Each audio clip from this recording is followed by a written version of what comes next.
কাজল শেখের বিস্ফোরক মন্তব্য, আরজিকর কাণ্ডে যদি সঠিক বিচার না হয় তাহলে সিবিআইয়ের দপ্তর ঘেরাও করা হবে। আজ নানুর ব্লক তৃণমূল কংগ্রেসের পক্ষ হইতে নানুর থানার অন্তর্গত খুজুটি পাড়ায় আরজিকরের ঘটনার পরিপ্রেক্ষিতে একটি প্রতিবাদ মিছিলের আয়োজন করা হয়েছিল।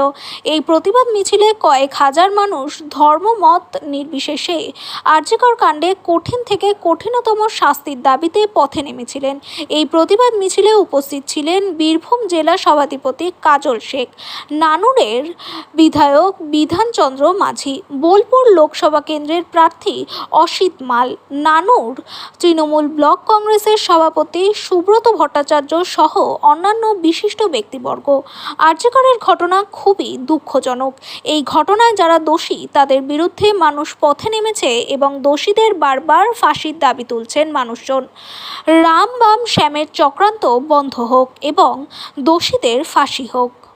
না হয় সিবিআই অফিস ঘেরাও হবে, হুমকি দিচ্ছেন? অবশ্যই হবে। সারা বাংলার মানুষ একত্রিত হয়েছে, সারা বাংলার মানুষ প্রতিবাদ করছে। সিবিআই এর আগেও অনেক কেস হ্যান্ডওভার হাতে দেওয়া হয়েছিল, কিন্তু একটা কেসেরও কিনারা করতে পারেনি।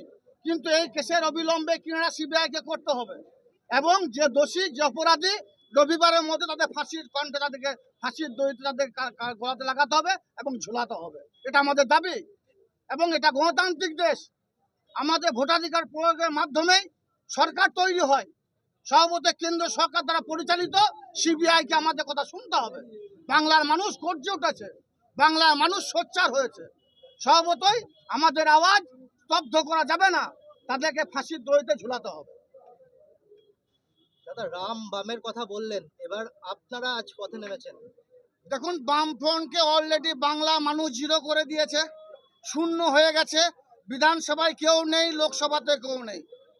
বিজেপি 19-এ পেয়েছিল 18টা, 24-এ এসে 12টায় নেমেছে। 21-এ পেয়েছিল 77টা, আমরা ওয়েট করুন 26-এ জিরোতে নামিয়ে দেবে বাংলার মানুষ। কারণ বাংলা মানুষ দুহাত ভরে মমতা বন্দ্যোপাধ্যায়, অভিষেক বন্দ্যোপাধ্যায়, মমতা প্রার্থীকে জয়যুক্ত করবে। বাংলা মানুষ বুঝতে শিখেছে।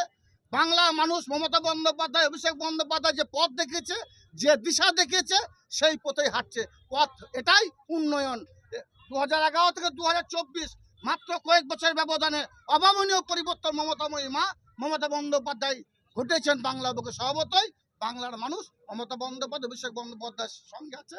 তিনি যে দিশা দেখাবেন, যে পথ দেখাবেন, সেই পথেই আমরা হাঁটবো।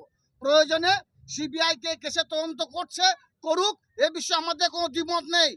কেন্দ্রীয় এজেন্সি করতেই পারে, কিন্তু কার অঙ্গুলি হেলে চলবে সেটা আমরা মানব না। যদি অবিলম্বে দোষীদের গ্রেপ্তার করে তাদের ফাঁসির কণ্ঠে না দেয়, ফাঁসি তাদের না দেয়, তাদের সাজা যদি না হয়, তাহলে আমরা সিবিআই অফিস পর্যন্ত ঘেরাও করব। প্রথমে আরজিকর, পরে বর্ধমান, একজনকে গলা চেপে এবং একজনকে গলা কেটে মারা হবে। এই একের পর এক। দেখুন, একের পর এক যে ঘটনা ঘটছে, আমাদের মমতা বন্দ্যোপাধ্যায় তিনি সবসময়ের জন্য লক্ষ্য করছেন। সারা বাংলার বিভিন্ন প্রান্তে এ ধরনের ঘটনা, দু একটা কিঞ্চিত ঘটনা ঘটতেছে। সঙ্গে সঙ্গে পুলিশের অ্যারেস্ট করেছে, পুলিশ তার ব্যবস্থা করছে। কিন্তু আমরা দেখতে পাচ্ছি শুধু বাংলা নয়, সারা ভারতবর্ষের বিভিন্ন প্রান্তে এ ধরনের একাধিক ঘটনা ঘটেছে। আমরা দেখেছেন মণিপুরে, মিজোরামে, উত্তরপ্রদেশে কি ধরনের ঘটনা ঘটেছে, নক্করজনক ঘটনা। মণিপুরে 1 মাস নেটওয়ার্ক বন্ধ ছিল। আমরা দেখেছি মণিপুরে মহিলাদের উলুলুঙ্গ করে রাস্তায় হাঁটানো হয়েছিল। আমরা দেখেছেন উত্তরপ্রদেশে মানুষকে আগুন জ্বালিয়ে, পেট্রোল দিয়ে আগুন জ্বালিয়ে তারপর সেটাকে ভিডিও আকারে নিয়ে হোয়াটসঅ্যাপে প্রকাশ করা হয়েছিল। এই ধরনের নক্কারজনক ঘটনা সারা ভারতবর্ষের বিজেপি রাজ্যগুলো ঘটেই চলেছে অবিরাম। কিন্তু বাংলাতে ঘটনা ঘটার সঙ্গে সঙ্গেই অ্যারেস্ট হয়েছে। এটা অন্য কোনো রাজ্যে দেখাতে পারবেন না, অন্য কোনো রাজ্যে নেই। সেই রাজ্যের যা দায়িত্ব আছে তা তাদের আড়াল করতে চাই। কিন্তু মমতা বন্দ্যোপাধ্যায় ডে 1 থেকে বলেছেন রবিবারের মধ্যে ফাঁসি হবে, ফাঁসি দেওয়া হবে, পুলিশ প্রশাসন তার ব্যবস্থা করবে। কিন্তু বিজেপি কি করলো, বিজেপি কি করছে সেটাই আমরা দেখতে চাই। এদের ফাঁসি আমরা চাই রবিবারের মধ্যে। ফাঁসি না হলে তারপর আমরা ব্যবস্থা নেব। কালকে তো রবিবার, কালকের মধ্যে কি সম্ভব? অবশ্যই সম্ভব, কেন সম্ভব নয়? যদি মমতা বন্দ্যোপাধ্যায় রবিবারের মধ্যে ফাঁসির ব্যবস্থা করবো বলেছিলেন, তাকে কেন ছাড়া হলো না? যদি ছাড়তেন মমতা বন্দ্যোপাধ্যায়কে, যদি বাংলার পুলিশ এর বিচার করতো, এর দেখভাল দায়িত্ব থাকতো, অবশ্যই রবিবারের মধ্যে ফাঁসি হতো। সেই জন্য আমাদের দাবি রবিবারের মধ্যে ফাঁসি হতে হবে। কাণ্ডে যে ভাঙচুরটা হয়েছে সেখানে অনেক তৃণমূল কর্মীকে দেখা গেছে, সেখানে পুলিশ চিহ্নিত করেছে, তাদেরকে অ্যারেস্টও করেছে, এই বিষয়ে কি বলবেন? আরজিকর কাণ্ডে যে যাদের দেখা গেছে তাদের মধ্যে এসিআই ফ্ল্যাগ ছিল, ফেস্টন ছিল, আর বিজেপি কর্মীরা যারা ছিল তারা আমাদের ন্যাশনাল ফ্ল্যাগ নিয়ে ওখানে গিয়েছিল। সেটা আমরা সবাই দেখেছি, আপনাদের মাধ্যমে দেখেছি। এখনো পর্যন্ত তৃণমূলের কোনো কর্মীকে আমরা দেখতে পাইনি। জানি না আপনি কোন সোর্সের মাধ্যমে দেখতে পেয়েছেন। কাউন্সিলরের একটা ঘনিষ্ঠ লোক ছিল, ঘনিষ্ঠ কাউন্সিলর ছিল না, কাউন্সিলরের ঘনিষ্ঠ। সে ঘনিষ্ঠ আপনার কাছে ঘনিষ্ঠ হতে পারে, এমনি কেউ এসে আমাদের সঙ্গে ছবি তুলতে পারে, তার মানে সে এই নয় যে আমার সঙ্গে ঘনিষ্ঠ। এটা নাও হতে পারে, সে বিজেপি সমর্থক হতে পারে, সে এসিসিআই সমর্থক হতে পারে। কাউন্সিলরের সঙ্গে ছবি তুললে কাউন্সিলরের ঘনিষ্ঠ হওয়া যায় না।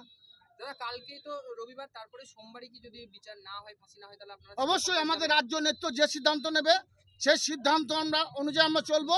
কিন্তু বাংলা মানুষ প্রতিবাদে সোচ্চার হচ্ছে, বাংলা মানুষ একত্রিত হচ্ছে, বাংলা মানুষ সংঘবদ্ধ হচ্ছে। যদি এর বিরুদ্ধে সিবিআই কোনো সঠিক তদন্ত না করতে পারে, সঠিক দিশা দেখাতে না পারে, তাহলে বাংলা মানুষ এর বিরুদ্ধে প্রতিবাদ করবে। সোমবারই কি হতে পারে এরকম ঘটনা আমরা বলতে পারি? সিবিআইয়ের উপরে আমাদের আস্থা নেই, পরিষ্কার করে বলছি। ব্যক্তিগত মতামত আমার আস্থা নেই। এর আগে যেসব ঘটনাগুলো ঘটেছে, যেসব দায়িত্ববাদ সিবিআইকে দেওয়া হয়েছে, ওরা কেন্দ্র সরকার অর্থাৎ বিজেপির অঙ্গুলি হেলে চলে। বিজেপি যেভাবে বলবে সিবিআই সেভাবে চলবে। বিগত দেখেছেন আমাদের রাজ্যের অনেক নেতা মন্ত্রী অ্যারেস্ট করে গেছে মিথ্যা মামলায়। আমাদের জেলা সভাধিপতি আমাদের অনুব্রত মণ্ডল মহাশয়কে অ্যারেস্ট করে রেখেছে, এখনো পর্যন্ত কোনো বিচার হলো না। 2 বছর হয়ে গেল, তারপর বেল দিতে বাধ্য হলো। সিবিআই প্রতি আস্থা ভরসা আমাদের কিচ্ছু নেই। প্রশ্নের মুখে বারবার করছে পুলিশ, কলকাতা হাইকোর্ট এটা বলেছে এবং কলকাতা হাইকোর্ট সিবিআইকে। দেখুন, মহামান্য আদালত যে সিদ্ধান্ত নেবে সেটা আমরা মাথা পেতে মেনে নিতে বাধ্য, কারণ এটা গণতান্ত্রিক ভারতবর্ষ, এটা সাংবিধানিক পরিকাঠামো অনুযায়ী চলে। সে বিষয়ে আমি কোনো মন্তব্য করছি না। কিন্তু আমার রাজ্যের পুলিশ প্রশাসন ছিল, তার জন্যই আসল অপরাধী কয়েক ঘন্টার মধ্যে অ্যারেস্ট হয়েছে। সিবিআই দায়িত্ব পেয়েছে, তারপরে কয়েকদিন হয়ে গেল সিবিআই কি করলো আপনারা দেখান। কেন আপনাদের সংবাদ মাধ্যমে যে চ্যানেলগুলো আছে কেন দেখাচ্ছে না সিবিআই কি অগ্রগতি করেছে? কিচ্ছু করতে পারেনি। সোশ্যাল মিডিয়ায় বিভিন্ন ধরনের ভাওতা, ধোঁকাবাজি, টিআরপি বাড়ানোর জন্য বিভিন্ন ধরনের মন্তব্য করা হচ্ছে। কিন্তু এখনো পর্যন্ত যদি আরো কেউ দোষী থাকে তাহলে কেন অ্যারেস্ট হলো না সেটার জবাব চাই সিবিআই কাছে আমরা। সাংবাদিকদের উপরে মারধর করা হয়েছে, এসিসিআই করেছে, বিজেপি করেছে, আমরাও দেখেছি। ফ্ল্যাগ ছিল, সেই ফ্ল্যাগ নিয়ে আমাদের মারধর করেছে, দেখেছি আমরা। এর প্রতিবাদ হওয়া দরকার আছে। আমরাও করুন, আমাদের সঙ্গে আমরা আছি, প্রতিবাদ করব। কেন এসিসিআই ফ্ল্যাগ নিয়ে সাংবাদিক বন্ধু মারধর করলো? কেন বিজেপি ন্যাশনাল ফ্ল্যাগ নিয়ে আমার সাংবাদিক বন্ধু মারধর করলো? চলুন আপনাদের সঙ্গে আমরা পথে নামতে রাজি।